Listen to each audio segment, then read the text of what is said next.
আলহামদুলিল্লাহ আজকে জামাল পাইছি, এগুলো বেচছে কিনা বাসায় চলে যাবো।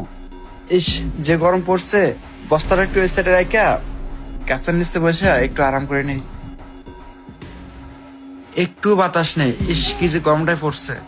ভাইজান, এদিক দিয়ে একটা লোক যাইতে দেখছেন? ওই যে লম্বা চোরা নীল কালার শার্ট পরা।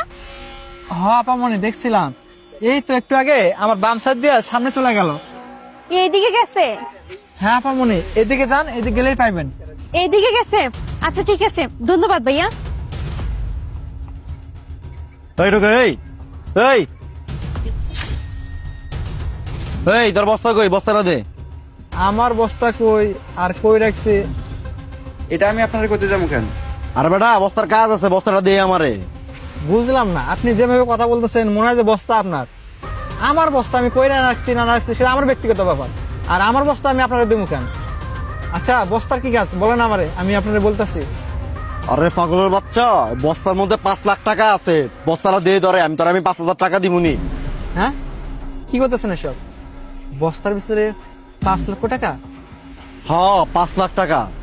কি করতেছেন মিয়া ভাই? 5 লক্ষ টাকা? আর আমি তো ওই বস্তা মাল সহকারে বেচে দিছি, আর আপনি আর একটু আগে আসলে অথবা আমি আপনাকে দিতে পারতাম। আরে পাগলের বাচ্চা, ভাঙাড়ি দোকানে বেচছিস মানে? তুই সত্যি কথা কইতেছস না মিথ্যা কথা কইতেছস? আরে ভাই, আমি আপনার সাথে মিথ্যা কথা বলবো কেন? আমি মালগুলো বেচে দিচ্ছি বস্তা সহকারে। আর তাছাড়া আপনি তো বললেন আপনি আমাকে 5,000 টাকা দিতেন, তাহলে আমি আপনার সাথে মিথ্যা কথা কেন বলবো? আর তাছাড়া আমি যদি আপনাকে বস্তা দিতেই পারতাম তাহলে তো আমারই লাভ হতো, কারণ 5,000 টাকা পাইতাম। কি করছস তুই? শিট। আচ্ছা ক, ভাঙাড়ি দোকানটা কই?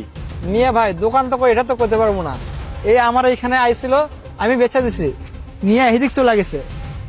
ও শিট, তুই কি করছস? আমার 5 লক্ষ টাকা তোর। 5 লক্ষ টাকা আমার বস্তার ভিতরে?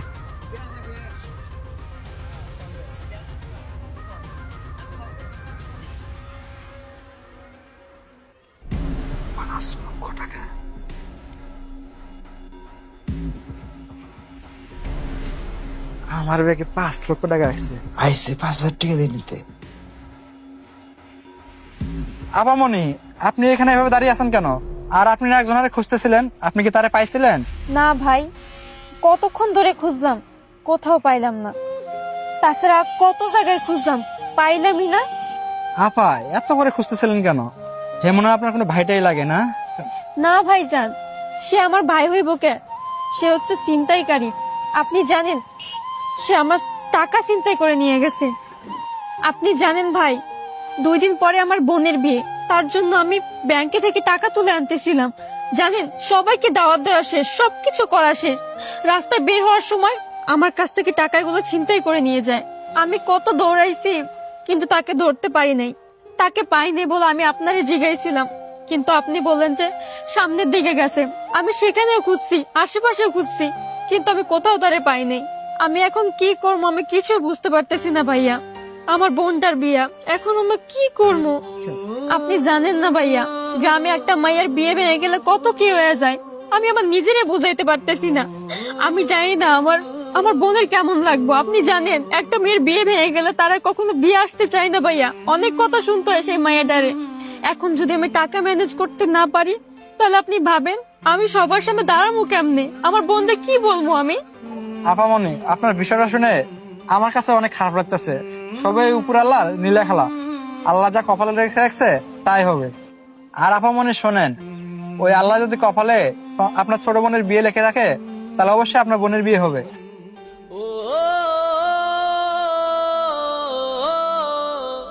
আচ্ছা ঠিক আছে আপামনি, থাকেন তাহলে, আমি যাই। আচ্ছা, টাকাগুলো তো আমার না, আর বিষয়টা মনে হয় ভালো হইতেছে না। টাকাগুলো কি নেওয়াটা আমার পক্ষে ভালো হবে না? কি যে করি না। আমি যদি টাকাগুলো নিয়ে যাই, কেউ জানবো না, কিন্তু ওই উপর আল্লাহ একজন আছে, উনি তো ঠিকই দেখবে। একটা কাজ করি, আমি টাকাগুলো আপামনিকে গিয়ে ফেরত দেই। আপামনি, বলছিলাম কি, আপনার কাছ থেকে যে ছিনতাইকারী টাকা নিয়ে গেছে না, ও টাকাগুলো নিয়ে যাওয়ার সময় আমার বস্তার ভিতরে টাকাগুলো রেখে গেছিল। কিছুক্ষণ পর আবার আমার কাছে আসছিল টাকা খোঁজার জন্য, কিন্তু আমি মিথ্যা কথা বলছি বলছি যে আমি মাল সহকারে ব্যাগটা বিক্রি করে দিচ্ছি। আপামনি দাঁড়ান, আমি আপনাকে টাকাগুলো দিতেছি।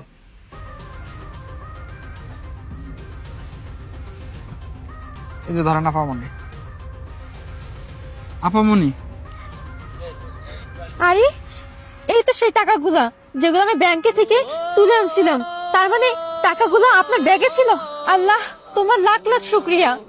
আমি তো ভাবছিলাম যে আমি শেষ, আমার পরিবার শেষ, আমাদের মান সম্মান সবকিছু শেষ, কিন্তু না, আপনি তো আমাদের টাকাগুলো ফিরিয়ে দিলেন। আপনার অনেক ধন্যবাদ। আসলে আপা হয়েছে কি, ওই তখন ওই আপনার কষ্টের কথাগুলো শুনে না আমার অনেক খারাপ লাগতেছিল। আমি একবার ভাবছিলাম টাকাগুলো নিয়ে আমি চলে যাব, পরে ভাবলাম আসলে এগুলো তো আমার টাকা না, এগুলো আপনার পরিশ্রমের টাকা। আর তাছাড়া আপামনি, আমি তো টোকায় মানুষ, আমার একবেলা ঠিক মতো খাওয়ান পাইলেই হয়েছে, আর এতগুলো টাকা আমার তেমন প্রয়োজন নেই।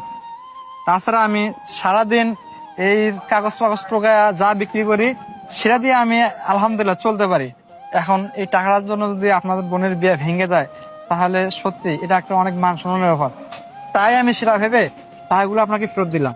ঠিক আছে আপামনি, তাহলে টাকাগুলো আপনি তাড়াতাড়ি করে নিয়ে যা, আপনার ছোট বোনের বিয়া ধুমধাম করে আয়োজন করে। তাহলে আমি এখন আসি। হে আল্লাহ, তোমার দরবারে লাখ লাখ শুক্রিয়া। তুমি আমার টাকাগুলো মিলিয়ে দিয়েছো। এবার আমি আমার বোনের বিয়ে খুব ভালো মতো দিতে পারবো। আসসালামু আলাইকুম বন্ধুরা, ভিডিওটি আপনার কাছে কেমন লেগেছে অবশ্যই কমেন্টের মাধ্যমে জানাবেন। ভালো লাগলে শেয়ার করতে ভুলবেন না। ধন্যবাদ সকলকে।